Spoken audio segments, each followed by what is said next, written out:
Olá, sou José Fernando, estudante da licenciatura em Geografia do IFPE Campus Recife, bolsista PIBIC com plano de atividade e capacidade de uso das terras da Bacia Geográfica do Rio Jaboatão, Pernambuco, orientado pela professora Manuela Vieira Barbosa Neto. Há séculos tem ocorrido a demasiada exploração dos recursos naturais, e isto tem acarretado problemas referentes a perdas. Seria necessário a criação de um modelo único de avaliação de terra. Desta forma, a FAO criou a Framework for Land Evolution. No Brasil, existem diversos modelos. O mais comum a ser utilizado é o Sistema Brasileiro de Classificação da Capacidade de Uso das Terras de Lepst. Este é muito utilizado para as áreas rurais, sendo necessário um sistema de avaliação também das áreas urbanas. O estudo buscou identificar a capacidade de uso das terras da Bacia Geográfica do Rio Jaboatão, tanto nas áreas rurais como nas urbanas, e acredita-se que em muitas áreas a real capacidade de utilização não vem sendo respeitada, o que pode acarretar perdas socioambientais e econômicas.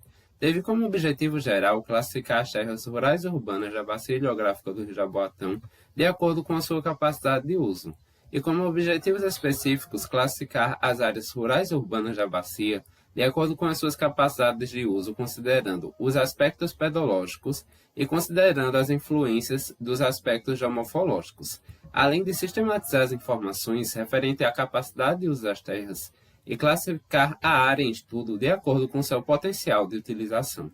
O referencial teórico foi desenvolvido acerca das seguintes temáticas: a avaliação de terra, onde foi visto que a capacidade de uso está relacionada ao grau de risco de degradação dos solos e a indicação de seu melhor uso agrícola. Do sistema de avaliação do potencial de uso urbano das terras, que se propõe a analisar e classificar as áreas urbanas. Também foi abordado sobre a avaliação do solo e do relevo, onde indica que conhecer a variabilidade espacial, em especial a relação solo e paisagem, que indica as interações dos fatores e dos processos pedogenéticos. Além disso, foi visto sobre o sensoriamento remoto, esta técnica que vem evoluindo e que tem beneficiado na realização de planejamentos e execução de operações envolvendo bacias hidrográficas. Também foi analisado sobre o conflito de uso da terra e a importância da avaliação de terra, onde foi visto que a avaliação de terra é importante e necessária para a realização de planejamentos, a fim de que haja uma boa gestão ambiental dos municípios e auxilie na resolução de conflitos.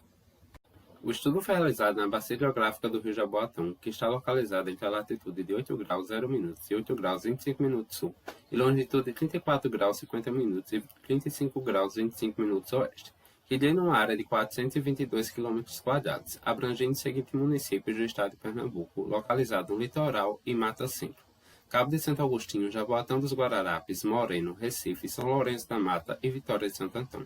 Foram seguidos os seguintes passos metodológicos: a separação das áreas rurais e urbanas a partir do mapa de uso atual da bacia de Souza 2019, análise dos aspectos pedológicos a partir do zoneamento agroecológico de Pernambuco, ZAP de Silva Atial 2001, análise da erosão a partir do mapa de vulnerabilidade aos processos erosivos da bacia de Oliveira 2019, análise da declividade a partir dos dados de Topodata de Valeriano 2008.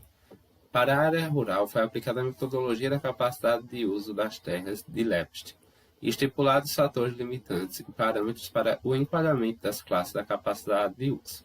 Após, foi processado os dados no software QGIS e elaborado o mapa de capacidade de uso das terras da área rural no software QGIS 2.18. Para a área urbana, foi aplicada a metodologia do Sistema de Potencial de Uso Urbano de PEDUM, e estipulados fatores limitantes e parâmetros para enquadramento dos grupos de uso do SAPUT. Depois, foram processados os dados no software QGIS e elaborado um mapa de potencial de uso urbano das terras no software QGIS 2.18. Após, foi realizada a análise dos conflitos da capacidade de uso a partir dos dados do trabalho de campo realizado pelo projeto. Para a área rural, foi utilizada as classes da capacidade de uso propostas por Lepst, onde são 8 classes apresentadas em algarismo romano, onde cada classe vai indicar a intensidade do uso agrícola, desde a primeira classe, que é a melhor, onde indica vida silvestre, ecoturismo, reflorestamento, pastoreio e cultivo muito intensivo, até a classe 8, que só é possível a vida silvestre e o ecoturismo. Para a área urbana foram utilizados os grupos de utilização da terra propostos por PEDUM, onde ele indica preservação ambiental, descarte de resíduos, construções urbanas e agriculturas, representados em símbolos. onde, quando estiver adequado, serão apresentados em letras maiúsculas, restritos em letras minúsculas, inadequados não serão apresentados. Para os subgrupos de utilização da terra, foram utilizados da seguinte maneira: o aumento do risco de degradação das terras, onde vai do 3 a 1. No 3 é apresentado um menor risco de degradação. Por exemplo, na construção urbana é apresentado áreas verdes e recreativas. Indo para o número 1, já é representado o maior risco de degradação das terras, onde é possível as construções industriais. Na área rural da bacia foi apresentado os seguintes resultados. Em mais de 70% foi apresentada a classe 2 da capacidade de uso, que é uma classe que está mais apta para todos os usos. Tem um uso agrícola mais intensivo, mas, se cultivado, são necessárias práticas conservacionistas simples ligadas às suas limitações. Como no latossolo amarelo, a sua limitação está ligada à dificuldade na zona de enraizamento. Nos agissolos estão ligadas aos riscos de erosões. Outras classes também foram encontradas com maiores limitações. Foi disposto no mapa as classes de uso, onde tem a predominância da classe 2, apresentado na cor amarelo. A classe 8 representa as áreas de preservação permanentes, distribuída entre os leitos dos rios e em áreas com declividade acentuada. Para a área urbana foi encontrado o seguinte resultado. No grupo de descarte de resíduos, a maioria da área se encontrou inadequada para este grupo. Para o grupo de construções urbanas, a maioria da área se encontrou com restrições, mas em alguns pontos se encontrou adequada. Em 95% da área se encontrou restrita para o grupo de agricultura urbana.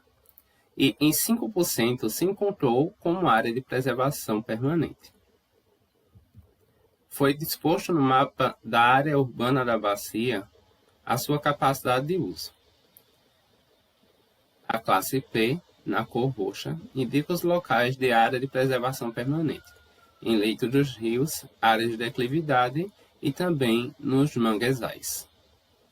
No conflito de uso foi observado que, na área rural, foi encontrada uma plantação de cana-de-açúcar que está em local de predomínio do gleyssolo e a drenagem do rio passando no meio dele, demonstrando que há possibilidade de contaminação da água através dos defensivos utilizados nessa plantação. Também na área rural foi encontradas encostas descobertas, estando vulneráveis à erosão, sendo necessárias práticas conservacionistas, como construção de muros de arrimos ou terraceamento, para que não venha a acontecer deslizamento.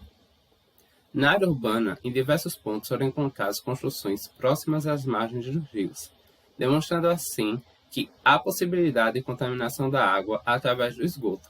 Áreas estas que são áreas de preservação permanente. As construções devem estar aproximadamente 30 metros de distância das margens dos rios. Também foram encontrados, em diversos pontos, construções irregulares em áreas de grande declividade, que também estão suscetíveis à erosão e que são necessárias também práticas de conservação, para que não venha a acontecer deslizamentos e perdas sociais.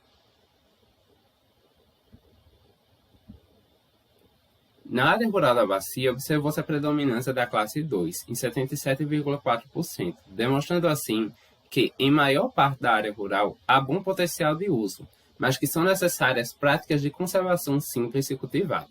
Na área urbana, apresentou-se um resultado que demanda cautela para a utilização voltada ao grupo de descarte de resíduos. 64,4% está inadequado.